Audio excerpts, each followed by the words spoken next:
Hello students, আজকে আমরা জানবো যে কিভাবে কন্ডাকশন বা পরিবহনের মাধ্যমে একটা বস্তু থেকে অন্য বস্তুর মধ্যে চার্জের ট্রান্সফার হয় বা স্থানান্তর হয়। কিন্তু এটা জানার আগে কিন্তু আমাদের জানতে হবে যে তোমরা দেখবে, তোমরা ছোটোবেলা থেকে পড়ে আসছো ক্লাস 7, 8, 9, 10 থেকে যে লোহার মধ্যে লোহা কি করে? তড়িৎ পরিবহন করে, কিন্তু রাবার পারে না, কাঁচ পারে না। যদি তোমরা তোমাদের টিচারকে এই কোশ্চেনটা জিজ্ঞেস করতে যে কেন পারে না, তো উনি বলতেন যে এই যে পরিবহন হয়, এই যে চার্জের পরিবহন হয় বা কন্ডাকশন হয়, এর মূল কারণ হচ্ছে free electron. What is free electron? এটা আমরা সবাই জানি, আমরা জানবো একটু পরে। তো কিন্তু ফ্রি ইলেকট্রন কিছু কিছু পদার্থের মধ্যে পাওয়া যায় বেশি পরিমাণে, আর কিছু কিছু পদার্থের মধ্যে পাওয়া যায় না। যাদের মধ্যে পাওয়া যায় তাদেরকে আমরা বলি পরিবাহী বা কন্ডাক্টর, যেমন লোহা। আর যাদের মধ্যে পাওয়া যায় না তারা হচ্ছে কুপরিবাহী বা ইনসুলেটর আমরা বলে থাকি। কিন্তু এরপরে আমরা এটা কোশ্চেন করি না যে স্যার, এটা তো বুঝছি যে কিছু কিছু পদার্থের মধ্যে পাওয়া যাচ্ছে ফ্রি ইলেকট্রন বা মুক্ত ইলেকট্রন, কিন্তু কেন পাওয়া যাচ্ছে? কি এমন ধর্ম রয়েছে যেটা কিছু কিছু পদার্থের মধ্যে রয়েছে এবং কিছু কিছু পদার্থের মধ্যে নেই? তো আজকে আমরা সেই ব্যাপারটা নিয়েই আলোচনা করব। তো সেই ব্যাপারটাতে ঢোকার আগে আমাদের কিন্তু জানতে হবে, আমরা আগেই এটা বলে এসেছি যে কোনো পদার্থ বা বস্তু রয়েছে, ধরে নাও এটা হচ্ছে একটা বস্তু রয়েছে, এবং এই বস্তুটাকে আমরা কি করছি, প্রতিটা বস্তু যে কোনো বস্তুর মধ্যে এটাকে অসংখ্য ছোট ভাগে ভাগ করতে থাকলে আমরা আলটিমেটলি পৌঁছই হচ্ছে অ্যাটমিক লেভেলে। আর অ্যাটমিক লেভেলে কি রয়েছে? অ্যাটমিক লেভেলে রয়েছে সেন্টারে বা কেন্দ্রে রয়েছে নিউক্লিয়াস, এবং নিউক্লিয়াসের মধ্যে রয়েছে প্রোটন অ্যান্ড নিউট্রন, এবং একে কেন্দ্র করে ঘুরছে হচ্ছে বিভিন্ন কক্ষপথে রয়েছে, এরা হচ্ছে ইলেকট্রন। ইলেকট্রন আর এখানে রয়েছে প্রোটন, রয়েছে নিউট্রন রয়েছে। তো এর চার্জ প্লাস, এর চার্জ মাইনাস, অ্যান্ড কি হচ্ছে, প্লাস এবং মাইনাসের মধ্যে একটা ইন্টারাকশন কাজ করছে। আকর্ষণ বল কাজ করার জন্য কি হচ্ছে, ইলেকট্রনগুলি আলটিমেটলি ওই বৃত্তপথে আবর্তনরত অবস্থায় থেকে যাচ্ছে, ওরা একটা আকর্ষণ বলে আবদ্ধ রয়েছে।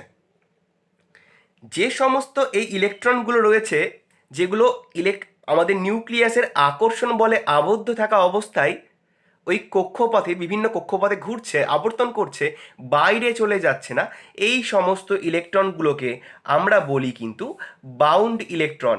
বাউন্ড বা আবদ্ধ ইলেকট্রন, বাউন্ড ইলেকট্রন। এবার এই ইলেকট্রনগুলোকে আমরা যদি এনার্জি সাপ্লাই করি, আমরা যদি এনার্জি দিয়ে থাকি, তাহলে ইলেকট্রনগুলো কি হয়, ওই এনার্জি গ্রহণ করে আকর্ষণ বল থেকে মুক্ত হয়ে যখন অ্যাটমের বাইরে বেরিয়ে যাচ্ছে, তখন সেই ইলেকট্রনের উপর নিউক্লিয়াসের কোনো রকম আকর্ষণ বল থাকছে না। তখন সেই ইলেকট্রনটা হয়ে যাচ্ছে আমাদের ফ্রি ইলেকট্রন, ফ্রি বা মুক্ত ইলেকট্রন। আচ্ছা, ফ্রি ইলেকট্রন বা মুক্ত ইলেকট্রনকে আমরা কিন্তু বলে থাকি কন্ডাকশন, কন্ডাকশন ইলেকট্রন। কেন বলে থাকি? কারণ আমাদের এই ইলেকট্রনই কিন্তু একটা বস্তু থেকে অন্য বস্তুতে কন্ডাকশনের মাধ্যমে যেতে পারে। বলবে কেন? কারণ তারা ফ্রি হয়ে গেছে, তারা মুক্ত হয়ে গেছে একটা আবদ্ধ স্টেট থেকে, তাই তারা কিন্তু সহজেই কন্ডাকশন করতে পারে। এবার বলবে কন্ডাকশন কি? আমি কেন প্রথম থেকে কন্ডাকশন বলছি না, আমি কিন্তু সংক্ষেপে ব্যাপারটা একবার বলবো, কিন্তু এখন কন্ডাকশন নিয়ে আলোচনা করার পূর্বে আমাকে কিন্তু এই স্ট্রাকচারগুলো সম্পর্কে ভালোভাবে অবগত হতে হবে। এবার কন্ডাকশন কি দেখো, আমরা কিন্তু ফ্রিকশন বা ঘর্ষণের মাধ্যমে চার্জের স্থানান্তর যখন শিখছিলাম, তখন আমরা এটা শিখেছি যে কিভাবে হয়, যদি একটা বস্তুর সঙ্গে অন্য বস্তুর ফ্রিকশন করি তখন কি হয়, একটা বস্তুর সারফেস থেকে, সারফেসে থাকা যে আমাদের অ্যাটমগুলো রয়েছে, সেই অ্যাটম থেকে অন্য বস্তুতে, মানে এখান থেকে আমার হাতে ইলেকট্রন স্থানান্তরিত হয় এবং একটা এবং তখন পেনটা হয়ে যাবে আমাদের কি হয়ে যাবে পজিটিভ চার্জ এবং হাত হয়ে যাবে আমার নেগেটিভ চার্জ। কিন্তু কন্ডাকশানের জন্য কোনো রকম ফ্রিকশানের প্রয়োজন হয় না। কন্ডাকশান হয় কিভাবে? যারা যারা কন্ডাকশান করতে পারে, আমি কিন্তু বলছি সবাই পারে না, যারা যারা কন্ডাকশান করতে পারে, দেখো আমি কিন্তু ফ্রিকশনের সময় কিন্তু সবার কথা বলেছি, কিন্তু কন্ডাকশান কিন্তু কিছু কিছু জন করতে পারে। কেন পারে আমি একটু পরে আলোচনা করছি, কিন্তু তুমি ভাবো কন্ডাকশন কি? যারা যারা কন্ডাকশন করতে পারে, ধরে নিচ্ছি এই পেনটা পারে কন্ডাকশন করতে এবং এই কিউবটাও পারে কন্ডাকশন করতে, তাহলে কি হবে? ধরে নাও যে এর মধ্যে কি রয়েছে, কিছু পরিমাণ চার্জ রয়েছে, মেবি প্লাস চার্জ বা মেবি মাইনাস চার্জ। বলবে যে কিভাবে এর মধ্যে প্লাস চার্জ হয়েছে? আমি তো জানি যে অ্যাটমের মধ্যে প্রথমে কোনো চার্জ থাকে না। আমি বলছি যে এর মধ্যে ধরে নাও আগে অন্য কোনো বস্তু দিয়ে আমি এর সঙ্গে ফ্রিকশন করেছি এবং তখন কি হয়েছে, এর মধ্যে কোনো চার্জ উৎপন্ন হয়েছে এবং তখন এই চার্জযুক্ত বস্তুটা আমি নিয়ে এসেছি। এবং ধরে নাও এই বস্তুর মধ্যে কোনো চার্জ নেই, এর বস্তুর মধ্যে কি চার্জ রয়েছে। এবার এও কন্ডাকশন পারে, এও কন্ডাকশন পারে। কেন পারে সেটা পরের বিষয়, আমি একটু পরে বলবো। ধরে নাও এ কন্ডাকশন পারে, এও পারে, তখন কোনো রকম আমি এর পরে আর ফ্রিকশন করব না। আমি শুধু কি করব, এটার সঙ্গে এটাকে টাচ করাবো এবং দেখব যদি এখানে পজিটিভ চার্জ থাকতো, সেই পজিটিভ চার্জ কিছু পরিমাণ এর মধ্যেও কি হয়েছে, ট্রান্সফার হয়েছে কোনো রকম ফ্রিকশন ছাড়া। আবার যদি এখানে মাইনাস চার্জ থাকতো, আমি টাচ করালে এটার মধ্যে কিছু পরিমাণ মাইনাস চার্জ ট্রান্সফার হতো। তো এই প্রসেসটাকে বলা হয় কন্ডাকশন। কিন্তু কেন হয় সেটার কারণ আমি বলছি যে দেখো, এই কন্ডাকশানের জন্য যে মূল যে কারণ, যেটা হলো ফ্রি ইলেকট্রন বা মুক্ত ইলেকট্রন, যে ইলেকট্রনগুলো কি হয়েছে শক্তি গ্রহণ করে বাউন্ড স্টেট থেকে ফ্রি হয়েছে এবং ফ্রি হয়ে কোথায় গেছে সেটা কিন্তু আমি বলতে চলেছি। ফ্রি হয়ে কোথায় গেছে সেটা কিন্তু আমি বলতে চলেছি, ভালো করে শুনবে। দেখো, এই ফ্রি ইলেকট্রনই কিন্তু কি বললাম, কন্ডাকশানে অংশগ্রহণ করে। এইবার এইবার যে ব্যাপারটা হচ্ছে যে কিছু কিছু এলিমেন্ট বা কিছু কিছু পদার্থের মধ্যে, কিছু কিছু পদার্থের মধ্যে আমি একটা লিস্ট বানাচ্ছি। কিছু কিছু পদার্থের মধ্যে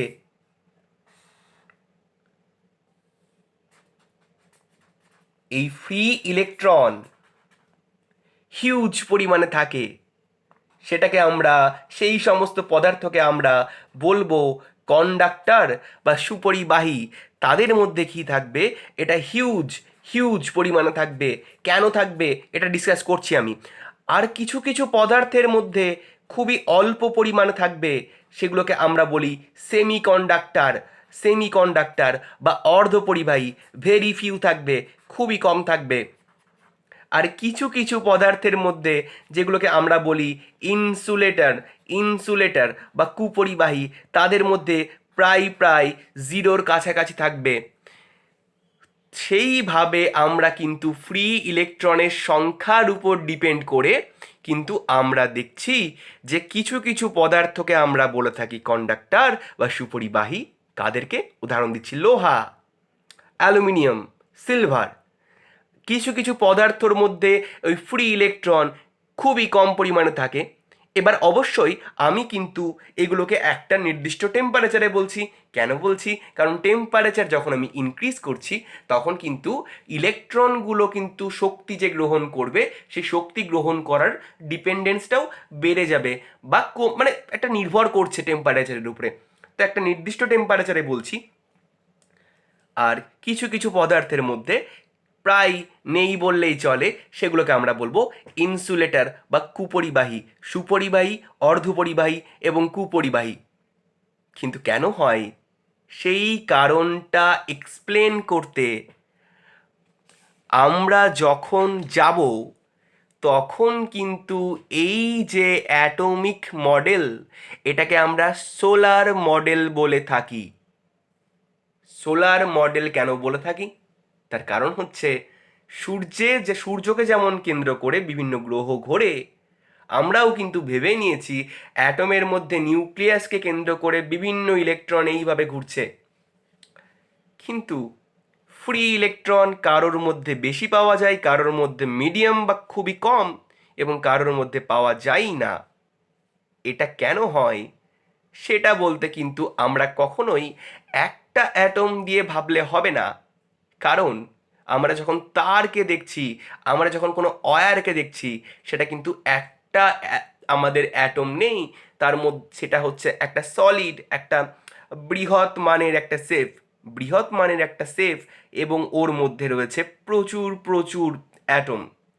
এবং সেই অ্যাটমগুলো কিভাবে রয়েছে, তাদের সলিড স্টেট কিভাবে রয়েছে, তাদের উপর ডিপেন্ড করেই কিন্তু এই ঘটনাটাকে এক্সপ্লেন করা যায় যে কেন ওদের মধ্যে ফ্রি ইলেকট্রন বেশি রয়েছে আর ইনসুলেটরের মধ্যে ফ্রি ইলেকট্রন নেই বললেই চলে। এবং ওটা এক্সপ্লেন করতে এটা কিন্তু, এই মডেলটা কিন্তু কোনোভাবেই আমাদের অ্যাপ্লিকেবল নয়। এবং তোমাদের জানার জন্য আমি বলে দিই, যদিও আমরা মডার্ন ফিজিক্সের বিভিন্ন চ্যাপ্টারের মধ্যে এগুলো নিয়ে আরও বিস্তর আলোচনা করব, তবুও আমি একটু বলে দিই, আমরা কিন্তু কেউই অ্যাটমকে দেখতে পাই না, দেখতে পাইও নি কোনো রকম অণুবীক্ষণ যন্ত্রের সাহায্যে। তাহলে আমরা কিভাবে বুঝছি যে অ্যাটমের শেপ এরকমভাবে হবে? দেখো, আমরা কেউ দেখতে পাইনি, আমরা কেউ ঠিকভাবে বুঝতেও পারিনি। আমরা কিন্তু প্রতিনিয়ত বিভিন্ন ঘটনাবলীগুলো দেখে পর্যবেক্ষণ করে অ্যাটম কীরকম হতে পারে সেই শেপগুলো আমরা দিয়ে এসেছি, বিভিন্ন বিজ্ঞানী দিয়ে এসেছেন। এবং এদের মধ্যে উল্লেখযোগ্য হচ্ছে রাদারফোর্ড, তোমরা নাম শুনেছো কেমিস্ট্রির মধ্যে, নিলস বোর রয়েছে, সোমারফিল্ড রয়েছে। এবং বর্তমানে কি হয়, আমরা কিন্তু কোয়ান্টাম মেকানিক্সের সাহায্যে কিন্তু আমরা এই মডেলটাকে, আমরা কিন্তু এইরকম ক্লাসিক্যাল ফিজিক্সের সাহায্যে ছেড়ে আমরা কিন্তু কোয়ান্টাম ফিজিক্সের সাহায্যে আমরা কিন্তু মডেলটাকে অনেক বেশি ইভলভ করেছি। এবং আমরা ওই কোয়ান্টাম মেকানিক্সের সাহায্যে যে নতুন মডেলটা বানিয়েছি, সেই মডেলটাই কিন্তু আমরা ইলেকট্রনগুলো কোন কোন কক্ষপথে রয়েছে, ইলেকট্রনকে সেই কক্ষপথের নাম্বার বা কক্ষপথের কোথায় অবস্থান রয়েছে সেরকম না ভেবে আমরা ভাবি যে ইলেকট্রনগুলো কোন এনার্জি স্টেটে রয়েছে, কত পরিমাণ শক্তি তারা লাভ করে আছে। এবং কিন্তু আমরা শক্তির বিভিন্নতার উপর ডিপেন্ড করে আমরা কিন্তু ইলেকট্রনগুলোকে পজিশন, মোমেন্টাম, এগুলো কিন্তু আমরা বের করেছি।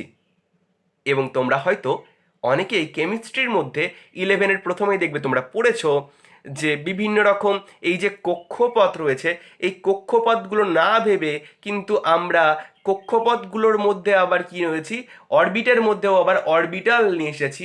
সেগুলো হচ্ছে 1s 2s 2p 3s 3p 3d। তোমরা যদি না পড়ে থাকো তাহলে আমি চাইবো যে তোমরা একবার 11-এর ওই জিনিসটা পড়ে নেবে এবং ওই ইলেকট্রনিক কনফিগারেশন ওটা পড়ে এসে তারপরে কিন্তু তোমরা আবার এই আমার ভিডিওতে ব্যাক করো।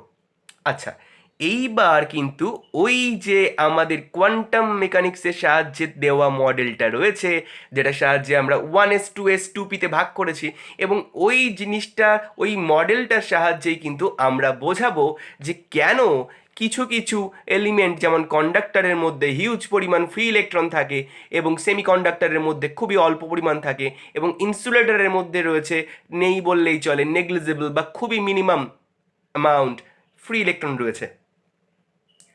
তাই আমি এবার ওই মডেলটা নিয়েই একটু আলোচনা করি। দেখো, আমি বললাম যে আমরা কক্ষপথের সংখ্যা বা কক্ষপথের অবস্থান না ভেবে আমরা এনার্জির উপর ডিপেন্ড করে আমরা কিন্তু বিভিন্ন ইলেকট্রনিক কনফিগারেশন আমরা অ্যাটমের ভেবেছি।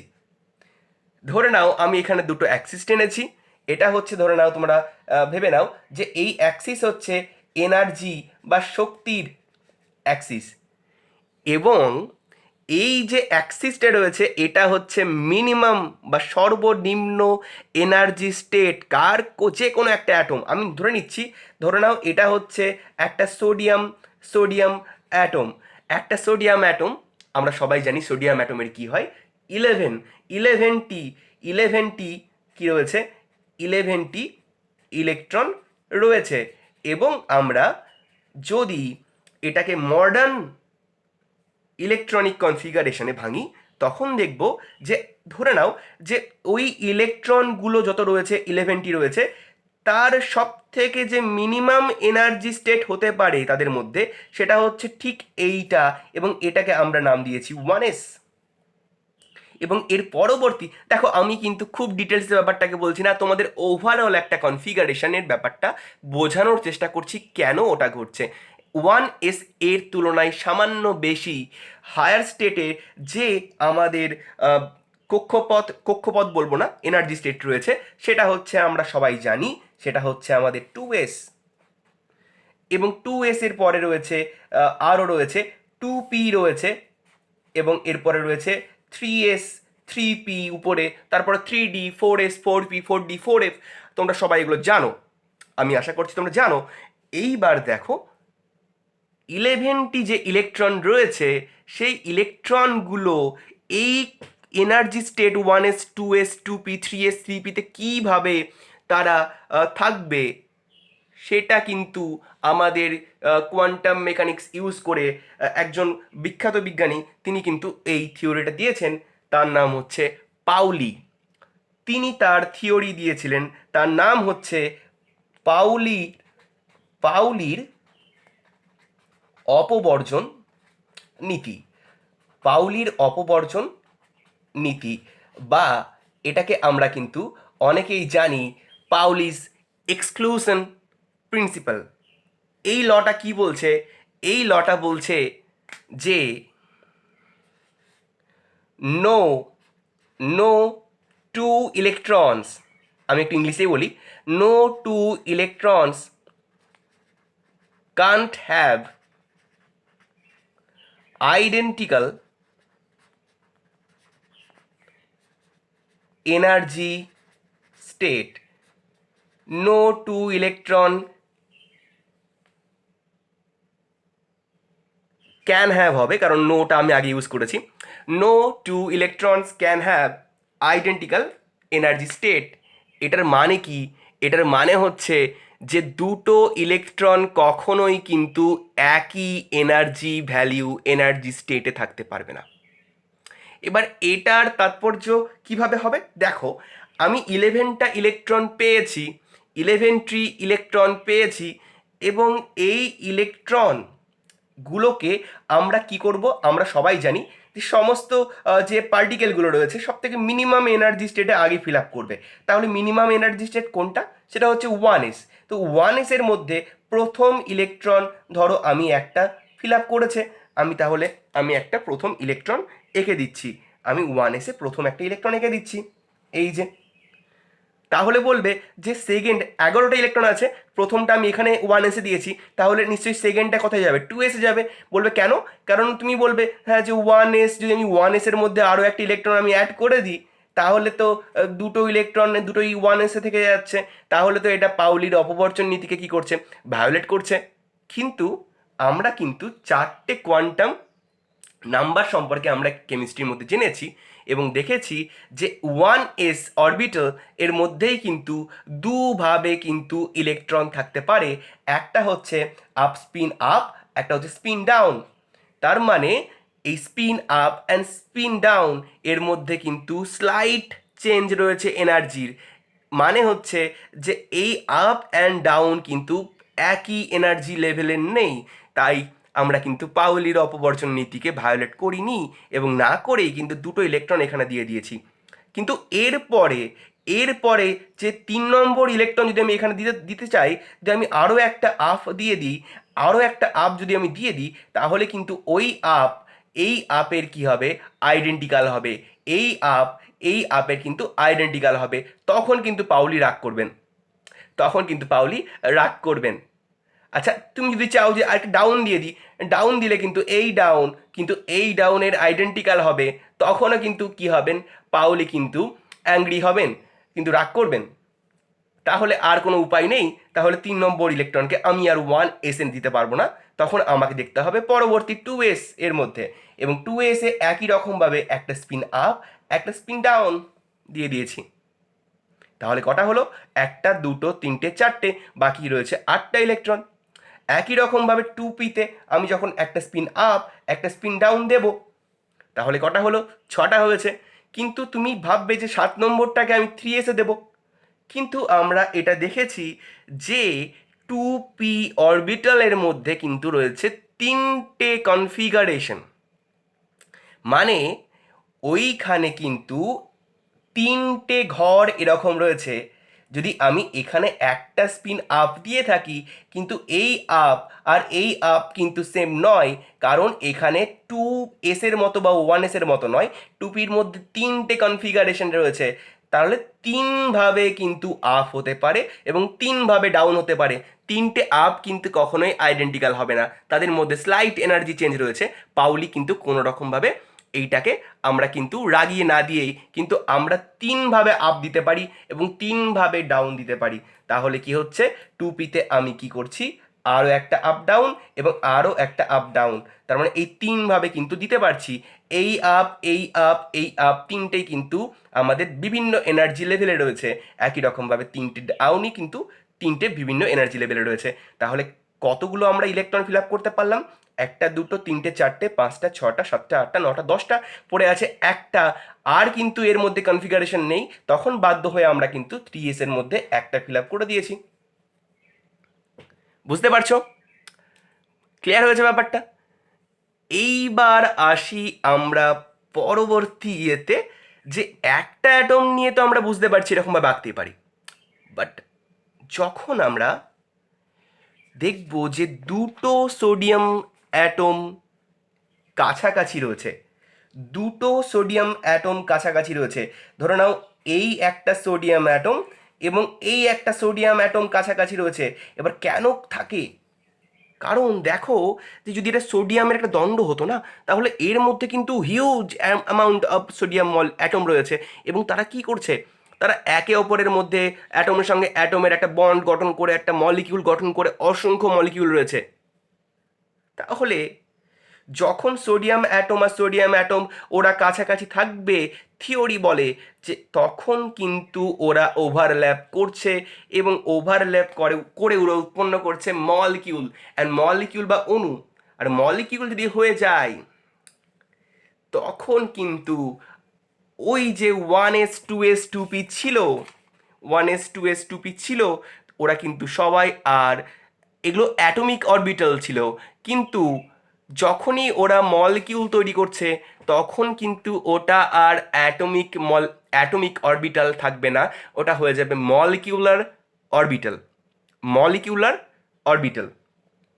এবার তাতে কি, তোমরা বলবে যে ঠিক আছে, দুটো তো সোডিয়াম অ্যাটম পাশাপাশি রয়েছে, বন্ড গঠন করেছে, তাহলে বা ওভারল্যাপ করেছে, তাহলে আমি তো বলতেই পারি যে হ্যাঁ, এই একটা সোডিয়ামের জন্য আমরা জানি যে এদিকে হচ্ছে আমাদের কি রয়েছে, এদিকে আমাদের মধ্যে রয়েছে এনার্জি রয়েছে, অ্যান্ড এদিকে আমার রয়েছে, প্রথমটা রয়েছে 1s, তারপরে রয়েছে 2s, তারপরে রয়েছে 2p, তারপরে রয়েছে 3s, এবং আমরা দুটো এরমভাবে দিতে পারি যে দুটো সোডিয়ামের জন্য এভাবে এনার্জি, অ্যান্ড এদিকে 1s, এই 2s, এই 2p, এই 3s, এই 3p, আরও আঁকতে পারতাম 3p। তখন কি তুমি বলবে যে এই সোডিয়াম, হ্যাঁ এই সোডিয়াম, এই সোডিয়ামের জন্য আমি ঠিক আছে, এই যে আগের বারের মতো 1s-এ দুটো, 2s-এ দুটো, 2p-তে তিনটে করে 6টা, অ্যান্ড 3s-এ একটা, এবং এই সোডিয়ামের জন্য আমি একই রকমভাবে, এটা আলাদা থাকবে, এটা আলাদা থাকবে 2p-তে, এবং এখানে একটা হবে না, এটা ভুলে গেছি আমি। দেখো, তুমি বলবে হ্যাঁ ঠিক আছে, তাহলে এর জন্য এরকম স্ট্রাকচার, এর জন্য এরকম স্ট্রাকচার, দুটো পাশাপাশি থাকবে একই রকম।